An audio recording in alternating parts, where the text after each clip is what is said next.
World Cup 2018, Martin Keown and Chris Sutton preview Spain v Portugal.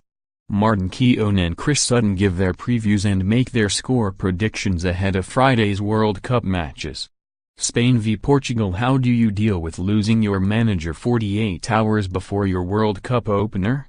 If this was England, we would all be feeling deeply embarrassed. But this is still a team of World Cup winners and European champions. Spain have enough experience in this group to perform at this tournament. Fernando Hierro will be seeing this as an opportunity. It would be a remarkable achievement should he lead them to glory. In Diego Costa and Andres Iniesta, they have the players to do so. Those two can hurt a Portugal side that is not without its own problems. While we are hoping for a cracker, clashes between Spain and Portugal at tournaments are usually won by the odd goal. If Hierro keeps things simple and changes to a minimum, I can still see Spain winning this, and topping their group.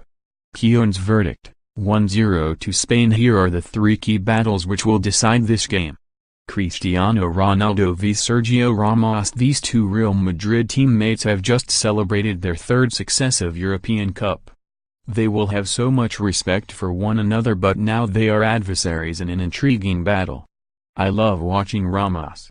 He is the world's best all-round defender.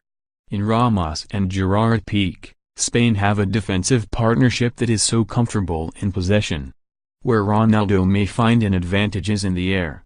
Ramos' aerial ability is as good as any defender, but he will have to deal with Ronaldo's incredible leap. Having scored some remarkable goals this season, I would not put it past Ronaldo to conjure up some magic to win this. Diego Costa v Pepe. This is a mouth-watering clash that could decide this match. Memories of previous run-ins with Pepe will have Costa fired up. When Costa plays on the edge, he is as good as any striker in Europe. He has to start.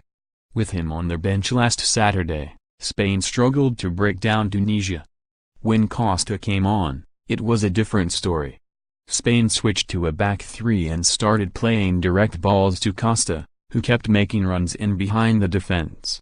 He was pivotal in his side's winner, holding the ball up well and playing in Iago Aspas to score. Right from the off, Costa will be looking to test Pepe and Bruno Alves.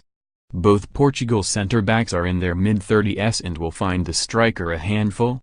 In this epic tussle, I see Costa coming out on top. William Carvalho v Andres Iniesta. Iniesta may be moving to Japan, but he is far from finished. He is still the player who pulls the strings for Spain. Everything they do goes through the midfielder. He makes them look so strong. With Iniesta, David Silva and Isco all steaming into that area behind Portugal's midfield, Carvalho, who will sit in front of the Portugal defense, is going to have his work cut out. He will have to offer himself as the extra man in midfield to cover danger at every possible opportunity. Egypt v Uruguay. The return of Mo Salah galvanizes Egypt and lifts the nation. Martin Cáceres, the Uruguay left-back, will not have slept easily last night. Uruguay's full-backs like to push high, and we know how Salah can exploit any space he is afforded. Egypt's World Cup hinges on how he performs, but they will find it difficult to break down this rock-solid side. He will need help from his fellow forwards. In Diego Godin and José Giménez, Uruguay have the core of the Atletico Madrid defense, which conceded just 22 goals in La Liga this season. Like Atletico, Uruguay play counter-attacking football in a 4-4-2 formation. Egypt's defenders, including West Brom pair Ahmed Hegazi and Ali Gabr, will have their hands full with Edinson Cavani and Luis Suarez. Cavani's movement is some of the best I've seen in top-level football. Suarez is unselfish and even takes the corners. Uruguay will be too strong for Egypt. Keown's verdict, 2-1 to Uruguay. Morocco v Iran. A draw is no good if either side are to finish second. Both teams have danger men who have shown in the Dutch league. Morocco's Hakim Ziyech was Player of the Year at Ajax after assisting 15 goals. Iran's Alireza Jahanbakhsh, who hit 21 goals for his, will pose a threat up front, but Morocco should edge this. Sutton's verdict, 2-1 to Morocco.